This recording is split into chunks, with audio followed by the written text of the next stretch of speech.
Whoever is elected to live and work here at the White House come next January and serve a second term as president will confront a host of issues, from foreign policy to the border. And on the issue of the border and immigration, there are vast differences between President Biden and former President Donald Trump. On the issue of immigration policy, President Biden has repeatedly called for a pathway to citizenship for undocumented immigrants currently living in the U.S. He recently expanded health care benefits to DACA recipients. DACA is the program that gives immigrants who came to the U.S. illegally as children some protections. And President Biden in recent weeks has made it easier for immigrants married to U.S. citizens to qualify for citizenship. Meanwhile, former President Trump tried to end DACA as president. He has called for mass deportations for those here illegally. Trump has also called for an end to automatic citizenship for children born here from immigrant parents, and he opposes increasing refugee numbers to assist those from other countries.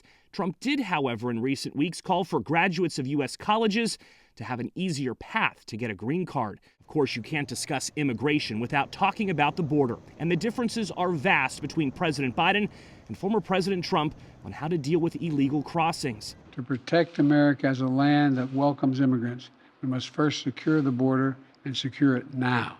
President Biden took steps earlier this year to make it harder to declare asylum, shutting down the border when there are over 2,500 daily crossings. President Biden used the same authority to issue that executive order that former President Trump used when he was president to restrict the asylum-seeking process. Former President Trump's border plan not only includes restricting asylum, but it also includes new plans to build a wall along the southern border. He hasn't ruled out sending the military to the border either.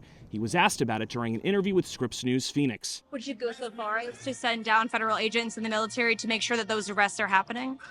If it was necessary to protect our border, absolutely. Of course, presidents are limited in what they can do regarding immigration and border security. Experts have said comprehensive reform can only come from Congress. The last time Congress passed major immigration reform was nearly 40 years ago.